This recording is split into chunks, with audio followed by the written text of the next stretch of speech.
Vida Digna, programa radial online y www.mateamigosfolklore.com.ar presenta.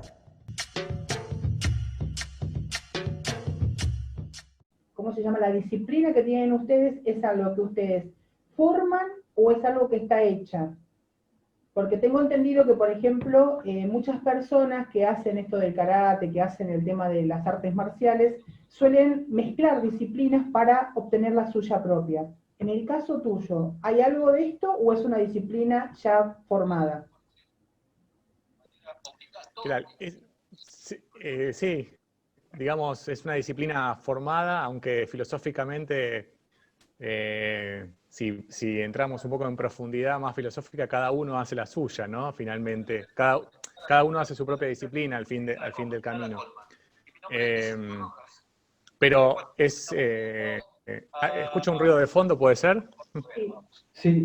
Sí, lo que sí te voy a pedir que hables un poquitito más alto, te acerques al micrófono, así podamos tener... Ahí está. Ahí está, perfecto. Ahí me acerco así, lo toma mejor. Nuestra disciplina se llama Bushinkan, ¿sí? Es una agrupación de diferentes escuelas o tradiciones marciales japonesas, muy antiguas, algunas de ellas, y está organizada por el actual maestro, ¿sí? De la Bushinkan, que es el Soke Masaki Hatsumi. ¿Okay? Entonces, desde esa perspectiva es una disciplina como cualquier otra, una disciplina marcial, y debería decir, respondiendo a tu pregunta, está formada, como si fuese el karate, el judo, cualquier otra, está formada y se enseña formalmente, de alguna manera, y no se va inventando en el camino, por supuesto. Sin embargo, cualquiera que practique cualquier disciplina artística, desde el que toca la guitarra hasta el que hace yoga o hasta que hace un arte marcial, finalmente también incorpora su propia cultura dentro de sus movimientos, dentro de su aprendizaje, digamos, su barrio, su enseñanza, su pasado, con lo cual también va haciendo su propia disciplina, su propio arte, ¿verdad? Entonces, creo que es una mezcla de las dos cosas. Uno recibe las enseñanzas formales, pero finalmente la forma de aplicación y la forma de expresarlas son muy propias, por lo menos en este arte marcial. Perfecto. Vos nombraste recién al profesor Masayaki Hatsumi, ¿no? Masaki Hatsumi. Vos dijiste que es un actual Soke. Si yo busco Sí. en el diccionario o busco en el Google, a mí me tira que dice que es un Sí. heredero, un jefe de escuela. ¿Qué nos puedes decir de eso? Exactamente. El Soke tradicionalmente es eso que estás diciendo de manera literal, es el jefe o el heredero de escuelas tradicionales de artes marciales. Y la tradición en Japón se va pasando de estos jefes a otros jefes. Muchas veces son por herencia de sangre y otras veces, la mayoría de la historia, es porque el maestro anterior le otorga un certificado con los conocimientos a un maestro heredero. Y ese maestro es el encargado de llevar la escuela adelante. Algunas tradiciones fueron quedando en el camino porque ese jefe de escuela en su momento no encontró ningún heredero, falleció en alguna guerra por ahí. Japón, entre el 1300 y el 1700 se vivieron tiempos muy turbulentos, con lo cual muchas escuelas fueron desapareciendo porque no se encontraban herederos para dicha escuela, se perdían, etc. Pero digamos, la tradición es de este tipo, ¿no? Las grandes escuelas de artes marciales, las muy tradicionales, tienen este tipo de legado y herencia. Y se va pasando entonces de soque a soque. Y se llama el socado, digamos, tiene tal socado o tiene tal otro socado. De alguna manera, esa romanización claro, de... que a nosotros nos suena como algo es muy chistoso, pero es así como se Exacto. menciona. También hay una Sí, es una palabra, palabra japonesa, está compuesta así. también hay una palabra que busqué, porque vos lo recibiste, creo que fuiste uno de los primeros en recibirlo, un menkyo, que es un diploma, con el nuevo nombramiento que tenés vos ahora, que es, si no me equivoco, Daishihan, ¿no? Daishihan. Sí. Daishihan. Menkyo es un diploma, básicamente, para que lo puedan comprender. Es un diploma que otorga determinado título, determinada categoría a cualquier estudiante. Lo hemos recibido, digamos, yo tengo muchísimos compañeros de práctica en Argentina que tienen mi misma categoría de hace muchos años y lo hemos recibido en diferentes momentos. Yo no he sido tampoco uno de los primeros en recibirlo, pero digamos, en el mundo se ha recibido una gran cantidad de gente que hace muchos años que estamos en este arte marcial. Yo llevo ya 34 años en el arte marcial con lo cual, digamos, las personas que tenemos esta cantidad de años hemos recibido ese título. Y significa, es como una especie de gran instructor, para que lo puedan Como el entender. más grande. El Shihan es... Sí, o el que marca el camino, o es como un líder de grupo, en este caso. Básicamente significa eso en el papel. Nosotros no, dentro de mi arte marcial, no le hemos dado gran importancia tampoco a las categorías, como en otras artes marciales. Las categorías son muy íntimas para mi arte marcial, están muy relacionadas con la evolución personal de cada uno, y no en comparación con otro, con lo cual, digamos, no hay una comparación que vos puedas hacer entre un Daishihan y otro, en el sentido estricto de la palabra, como en otras artes marciales vos podés comparar un quinto dan o un sexto dan y otro sexto dan y los podés comparar. En mi arte marcial tiene que ver mucho con la evolución personal, con lo cual puede haber diferentes grados de sexto dan, diferentes grados de séptimo dan, etc. Y estos títulos son muchas veces títulos honoríficos, y que se otorgan muchas veces por un premio, por un aliciente, porque vas a llegar a ser, el maestro cree que vos vas a poder llegar a hacer eso, y que por ahí todavía no lo sos, pero sí que lo vas a llegar a hacer, y por lo tanto el título implica eso. Y tiene que ver también, recordemos también que en Japón antiguamente, un niño se convertía en adulto cuando podía ir a la guerra a eso de los 15 años. Y entonces este tipo de títulos que se dan en Japón ahora, que mi maestro estuvo dando hace unos años, o sea, el 15º dan, ¿sí? Que para otras artes marciales suena muy loco tener un 15º dan, pero tiene un significado más profundo, más allá de eso, sí, que la persona se ha transformado en un adulto, quiere decir, en las artes marciales, que se ha transformado en un adulto y ahora puede empezar a aprender. Fíjate vos, ¿no? Después de muchos años, recién ahora puede empezar a aprender la persona. Y a partir de ese 15º dan se otorgan esos títulos después de Shihan, Yushu Shihan, Dai Shihan, etc. Después de muchos años de entrenamiento. Para mi maestro, una buena edad para empezar a aprender es a partir de los 50 años. Así que es como uno está suficientemente maduro para poder adquirir determinados conocimientos. Mira vos, qué interesante, ¿no? Porque uno piensa que por arrancar desde chico puede ser ya aprender, ¿no? Y ahora lo que estás diciendo vos, que después de los 50 recién empiezan a aprender. Bueno, la verdad que... Claro, es otro tipo de aprendizaje, ¿no? Otro tipo de aprendizaje. Es otro tipo de aprendizaje. Otro tipo de aprendizaje. No podemos hacer las cosas que hacíamos cuando éramos chicos, pero seguramente cuando éramos chicos no podemos comprender las cosas que comprendemos ahora, ¿verdad? Y voy a hacer una pregunta más personal, porque veo que hace muchos años que estás en el tema de las artes marciales. Y por escuchar la primera parte que vos dijiste que esto era de herencia que venía, después, bueno, como no hubo herencia, se tuvo que buscar a otro maestro. ¿Considerás que vos estás dentro podés estar calificado para ser un gran maestro como los que tenés vos? No. No, es como, digamos, haber nacido en Japón, ser japonés, implica, y seguir este tipo de artes marciales, es de una profundidad de genética con la que nosotros no contamos. Eso no quiere decir que uno no pueda ser un muy buen maestro, ¿no? A nivel occidental y todo. Pero sí creo que hoy no hay herederos de las escuelas japonesas que sean occidentales, si, digamos en eso estrictamente. No estoy diciendo que alguien no pueda ser un buen maestro siendo occidental, al contrario, hay muy grandes maestros, excelentes maestros occidentales. De hecho, muchos de ellos han marcado mi vida y hoy los sigo actualmente, ¿no? Grandes maestros, sobre todo en Europa, más allá de mis maestros japoneses en sí.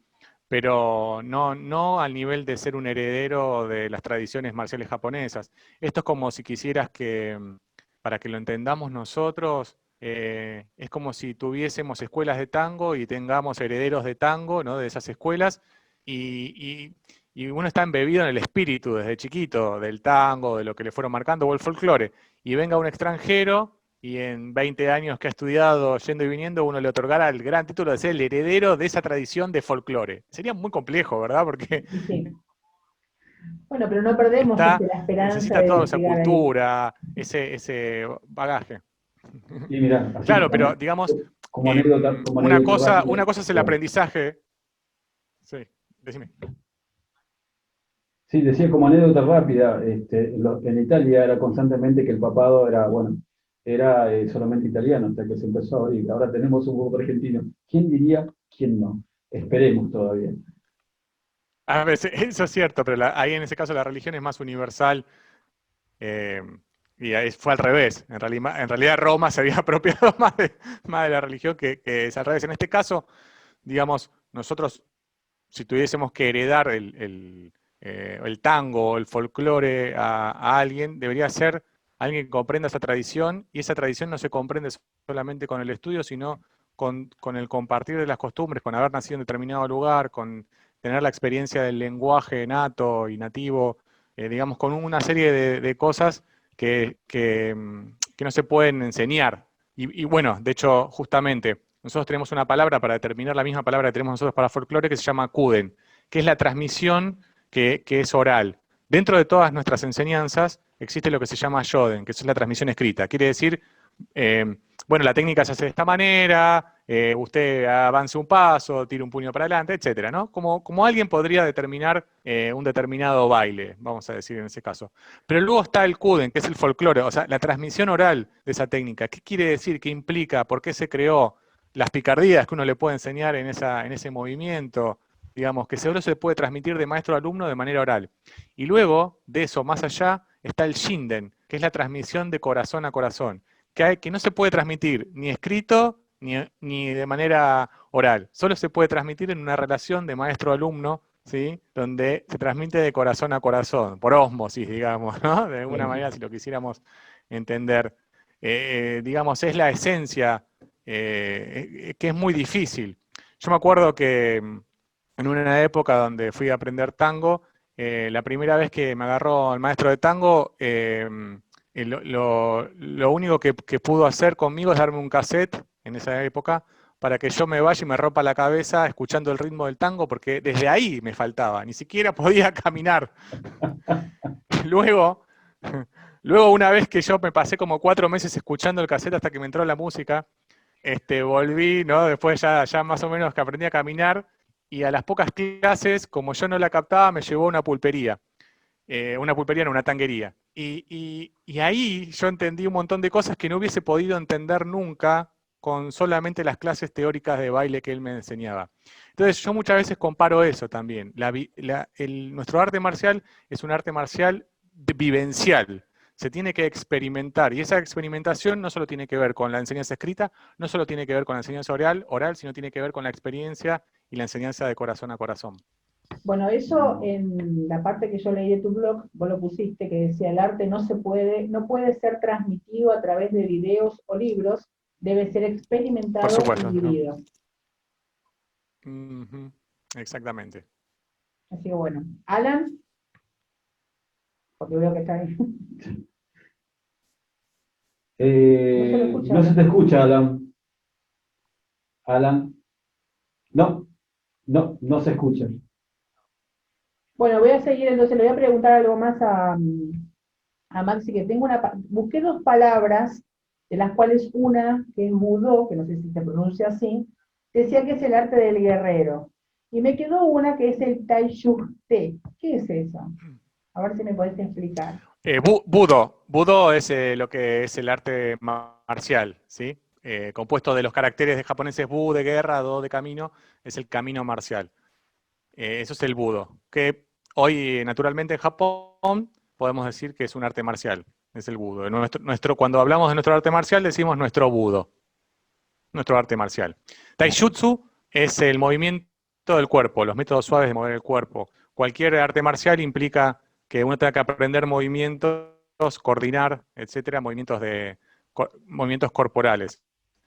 Y eso básicamente es la palabra estricta taijutsu, significando tai, cuerpo, jutsu, método para japonés. Obviamente, todos estos ideogramas que en japonés se traducen en palabras y que luego se traducen en el castellano para nosotros, muchas veces implican una comprensión mucho más profunda del ideograma. Ustedes piensen que el japonés tiene en sí conceptos muy profundos de cada palabra, ¿sí? Y con una palabra puede expresar un montón de cosas. No tiene un vocabulario tan rico como el nuestro, en el sentido que nosotros por ahí tenemos 53 sinónimos para decir lo mismo. Ellos tienen muy pocas cosas para decir algo, muy pocas palabras en sí para decir algo. Y por eso, muchas veces este tipo de palabras implican a veces conceptos más profundos que solamente la traducción literal. Por eso a partir de este mismas palabras después se desprenden otros conceptos.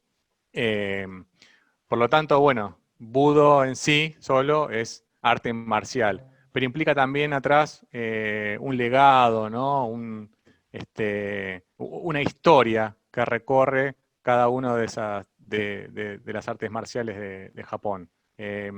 No es cualquier arte marcial el Budo, generalmente no son tampoco artes competitivas. Cuando nosotros hablamos de Budo, por lo menos en mi caso, siempre hablamos de artes marciales reales, ¿sí? Como en el caso de Bushinkan.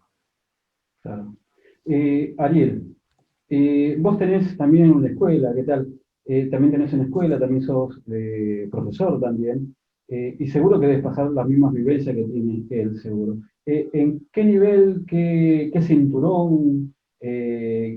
Hablábamos nosotros fuera de aire en un momento, bueno, entre sensei y no sensei, en un momento también me explicaba también tu profesor. Eh, ¿Cómo es en los niveles y cómo manejan ustedes los niveles en cuanto a, él es tu maestro, vos sos otro maestro más de otros alumnos? ¿Cómo es eso? Bueno, buenas tardes.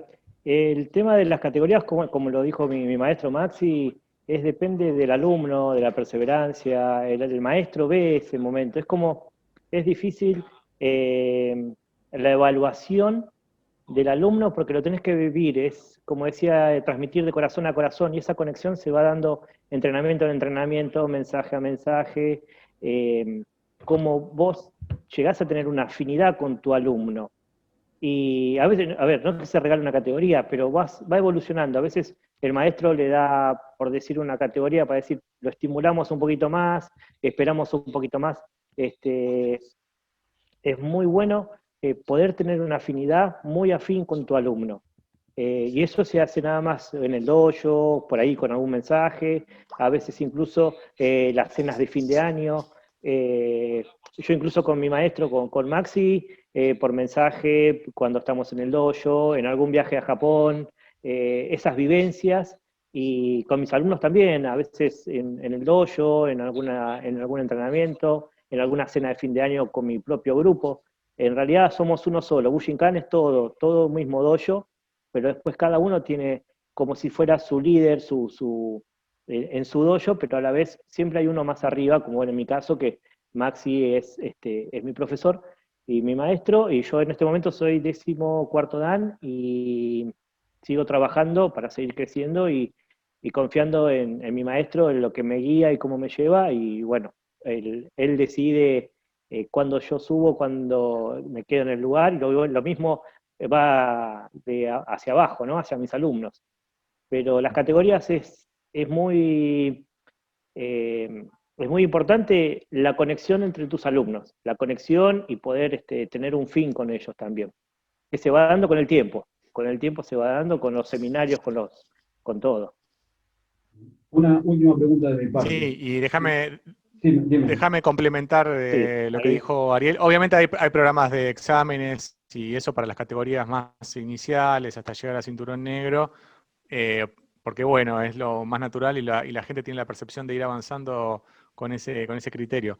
A partir de ciertas categorías, como dijo Ariel, se transforman también muchas veces no solo en el conocimiento adquirido, sino también en el esfuerzo realizado por cada uno para llegar a determinados objetivos, ¿no? Muchas veces cuando vos bajas, el hecho de viajar a aprender implica a veces muchos desafíos que no tienen que ver en sí con la técnica que sepas o con la técnica que hayas aprendido, sino cómo te desenvolves en tu vida. Con lo cual, a veces una categoría está dada por aquellos desafíos que vos superaste en tu vida y no si podés hacer bien una patada o no, que muchas veces pasa a ser secundario en determinados niveles y para determinadas edades, ¿no? En nuestro arte marcial hay gente que está en silla de ruedas o gente que es ciega. ¿Cómo podés evaluar si alguien en silla de ruedas puede tirar bien una patada? Con lo cual, ¿y cómo entonces cómo los evaluamos? es muy complejo, ¿verdad? Con lo cual, Sensei ha democratizado mucho este aspecto e incluso muchas veces vas a Japón y te ven trabajar, y no estás con tu profesor, con el profesor, por ejemplo, si fuese Ariel a Japón sin mí o alguno de mis alumnos, y muchas veces le otorgan categoría directamente en Japón los profesores japoneses. A veces eso en otras artes marciales es raro de ver. En mi arte marcial es muy normal. Tiene que ver como Sensei mismo dice, yo ya veo cómo camina o cómo se para la persona y ya sé qué categorías tiene, ya sé si tiene un buen corazón o no. Claro. En esa filosofía que vas creciendo vos, Ariel, ¿y qué vas aprendiendo de todas estas cuestiones? Yo tengo una frase aquí que vos colocaste, ¿no? O está en la página de Heidi Ludojo, que es la página que me Sí. compartiste, y me llamó mucho la atención, porque es un contexto que habla un poco de la filosofía también. Cuando estés débil o herido, siempre continúa entrenando. Debes adaptarte siempre en cualquier condición. ¿Qué es lo que significa eso para vos en la portada en la portada de la escuela, digamos? Sí, a ver, nunca hay que bajar los brazos, hay que seguir, por más que la vida te da golpes continuamente y uno tiene que levantar, tienes obstáculos continuos, tenés que seguir hacia adelante. La frase esa la pasó Sensei, Masaki Hatsumi, y me pareció muy buena y es algo que cuando yo la veo me tengo que levantar, siempre uno está... Este, lo golpean y se tiene que levantar. Es el guerrero, lo que contaba Maxi también, el tema del budo, el tema de pelear con uno mismo y seguir levantándose a pesar de los obstáculos que te dé la vida o las situaciones que te toque pasar cada uno en la vida, ¿no? Ujú. Alan, ¿tenés sonido Exacto. ya? Esa frase, eso que Ariel puso, en japonés se conoce como Nana Koribe Yaoki, que es cae 7 veces, levántate 8. Caes 7 veces, Es levántate 8. levántate 8. A ver Es, si tenemos sonido con Alan. Sigue mudo, Alan. Sigue mudo, Alan. No lo podemos encajar todavía con el... Hoy estamos mal con el streaming de La tecnología con nosotros todavía no está no adaptada está todavía. adaptada. Bien, Vamos a tener Pobre que Alan, seguir. a ver, que ponga yo las lo preguntas voy a en el sacar por chat. otro lado igualmente, así que... Mientras, le voy a hacer una pregunta a los dos, a ver cuál es el concepto que me pueden dar. Porque conozco profesores de otras disciplinas, incluso en una sociedad de fomento donde hay karate, está el profesor de kickboxing, y hay un chico que da jiu-jitsu. ¿Eso tiene algo que ver con o algo de lo que ustedes hacen? Jiu-Jitsu quiere decir movimientos suaves del cuerpo. Digamos, Yu siendo suave y Jitsu siendo movimientos o métodos del cuerpo. Y Yu, ese mismo carácter, es para lo mismo de Judo. Actualmente, la mayoría de la gente que realiza Jiu-Jitsu es de la rama brasilera, ¿sí? Y está más orientado, hay que ver yo no sé, el Jiu-Jitsu al que vos te referís o al dojo que te referís, pero normalmente hoy lo que se ve en nuestro país es más el jiu-jitsu brasilero, donde se refiere mucho a la lucha en el piso, Sí. el combate en el piso, más cerca de Crazy Jiu-Jitsu, ¿sí? Que estar más relacionado con las artes marciales mixtas, etc.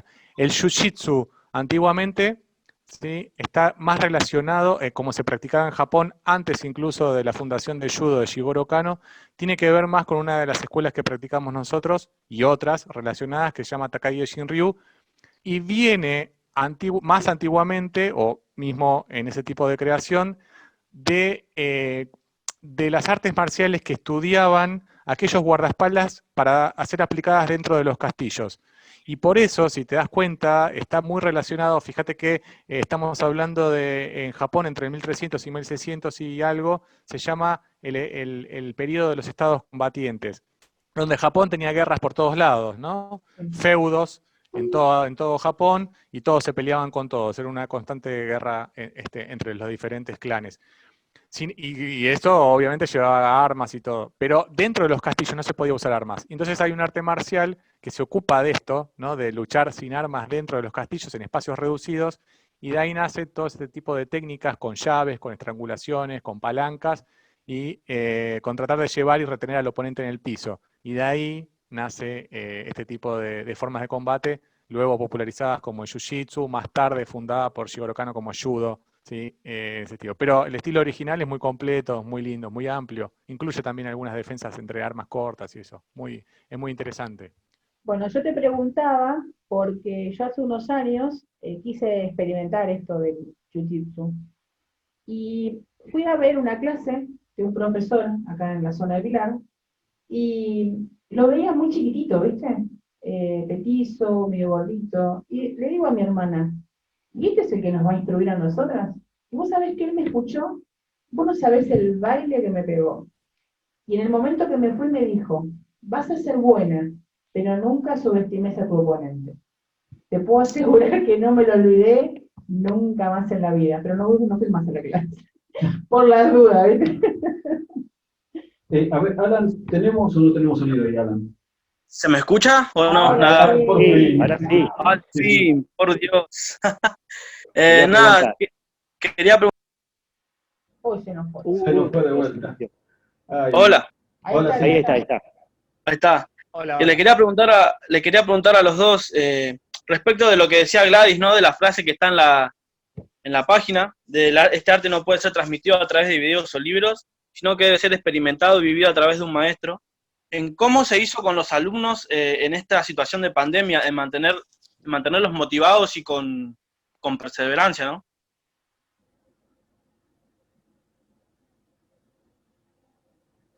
¿Se escuchó? Se escuchó, se escuchó. Parece que Maxi se quedó. Se quedó congelado, Max. Max, ahí está, ahí aparece. Sí, estoy experimentando una internet lenta. Contestá vos, Ariel, porque yo no escuché la pregunta y estoy medio con internet lenta. Ok. La experiencia. Bueno, en mi experiencia con mis alumnos, por ejemplo, tardé casi 2 meses, porque bueno, pensé que el tema de la pandemia iba a durar menos y hace como un mes que estoy dando clase.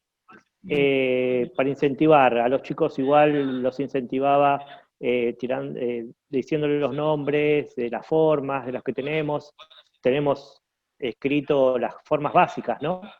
Y ahora empecé con la parte virtual por una aplicación y los chicos, bueno, empezamos, pero tratamos de adaptarnos a los espacios que tiene cada uno, ¿no? Porque tampoco es complicado también entrenar solo y frente a una cámara, pero como profesor y como alumno, ellos tienen que interpretar lo que uno les quiere enseñar y a mí a veces por ahí como profesor me costaba decir cómo hago para transmitirle a ellos, lo practicaba solo y buscaba la forma, pero de esa forma los traté de motivar a ellos y ellos me motivan a mí a querer seguir dándoles clase y buscar formas, tenemos distintas herramientas, no armas por decirlo, también Maxi cuando nos da clases que usamos katana o biken, que es un arma de madera, o usamos uno que se llama jambo, que es un palo de más o menos de 60 a 65 centímetros.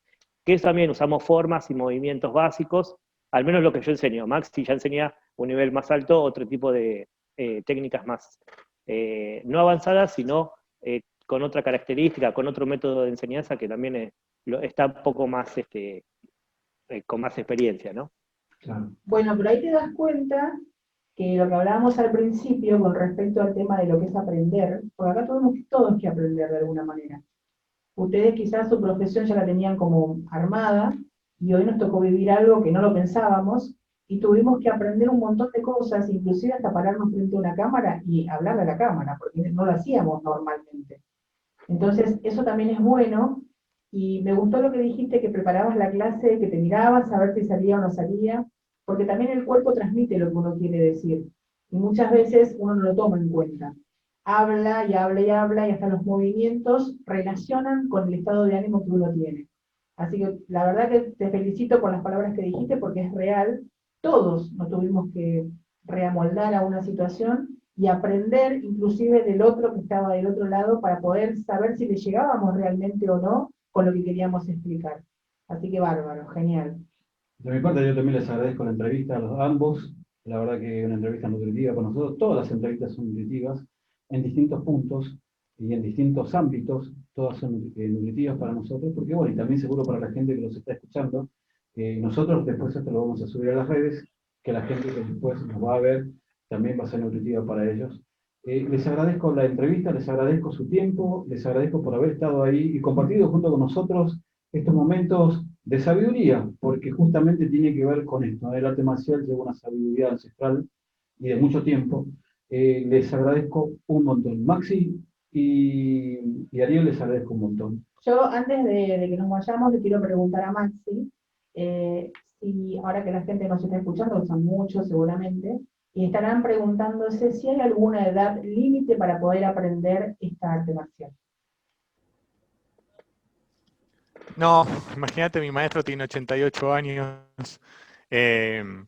No hay edad límite ni para empezar, o sea, ni mínima ni máxima. Muchos de mis compañeros de instructores dan clase para los más pequeños y algunas son realmente fantásticas.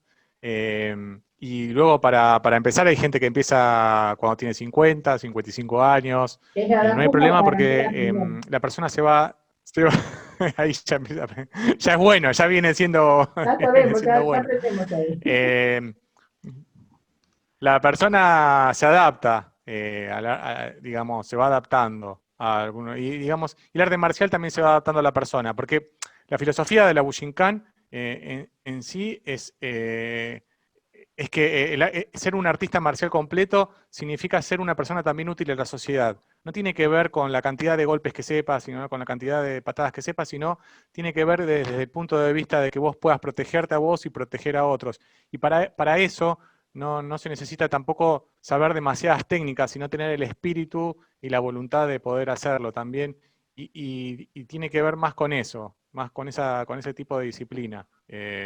Obviamente cuando uno es chico y se lo va llevando a través de toda la vida de artista marcial, las técnicas que se aprenden son muchísimas, son diferentes, etcétera, algunas son muy fuertes incluso, pero a partir de determinada edad uno ya busca determinadas cosas. Igualmente, en mi arte marcial, cuando uno va a Japón, se encuentra con gente de las fuerzas de seguridad de todos lados del mundo, ¿no? Con el ejército antiterrorista de Inglaterra, con los servicios de Israel, del FBI, de Estados Unidos, o Boinas Verde, o el Navy Nils, o la Legión Francesa. Digamos, muchos de los que entrenan son personas que usan las artes marciales todos los días para sobrevivir, ¿no? Y que actualmente vienen muchos de campos de batallas reales y se van a Japón, entrenan y vuelven a su campo de batalla, ¿no? Estamos hablando de gente que la está pasando muy complicada en todo momento. Sin embargo, están ahí aprendiendo este arte marcial. Pero todos tienen la misma filosofía, que es la de protegerse y proteger al otro también. Y con eso han sobrevivido y explican también, y nos explican a nosotros que no tenemos experiencia en batallas reales, ¿no? En la guerra, que eso es lo mejor también para enfrentar un momento entre la vida y la muerte. El concepto de Goshin Jutsu significa en Japón de protegerse y proteger al otro, incluso al enemigo. Para terminar, la última. espera. Ya nos quedan un minuto, así que estamos ahí. Yo justamente quería decirle a Ariel para que él terminara con la entrevista, ¿cuáles serían las palabras que él nos podría decir a nosotros, porque no le preguntamos si podíamos emplear estas artes marciales en la calle? ¿Cuáles serían tus palabras para incentivar a la gente, no solamente a que se defienda, sino a proteger, como decía recién Maxi, para terminar la entrevista, y así la gente puede escucharlos y quizás a lo mejor hasta tienen más alumnos? Mis palabras serían, bueno, como dijo Maxi, protegerse, proteger al otro. Es muy importante que uno cuando está en la calle esté atento a lo que lo rodea. A veces mucho vives pendiente de un teléfono, pendiente de lo que no hizo, de lo que va a hacer, o de lo que no está haciendo, pero no está disfrutando el presente. Y a veces eso también nos juega en contra, el tema de que uno está en la calle pensando en cualquier cosa, y no incluso puede ser un ladrón que venga, puede ser una rama que se desprende y te pega en la cabeza porque tu cabeza está pensando en otras cosas. Entonces, yo creo que uno tiene que ir atento a la calle, no ser obsesivo, ¿no? De que algo me va a caer o alguien me va a robar. Sí, estar pendiente y tratar de buscar la forma de que vos estés viviendo y disfrutando tu presente, no ni pensar en lo que no hiciste, ni lo que vas a hacer, sí el presente. Entonces, bueno, trabajar cada día en eso, en uno mismo. El tema del celular hoy por hoy es una herramienta tendría que ser una herramienta para nosotros y no nosotros depender de esa herramienta. Pero lo pongo hoy el celular. Muchas gracias. Muchas gracias. Hasta acá el tiempo, estamos en el tiempo límite. Gente, chicos, muchas gracias por todo. Un placer y seguramente nos volveremos a encontrar. Muchas gracias a ustedes, muy amables. Muchas gracias. Muchas No hay gracias problema a cuando todos. quieran. Chao, chao.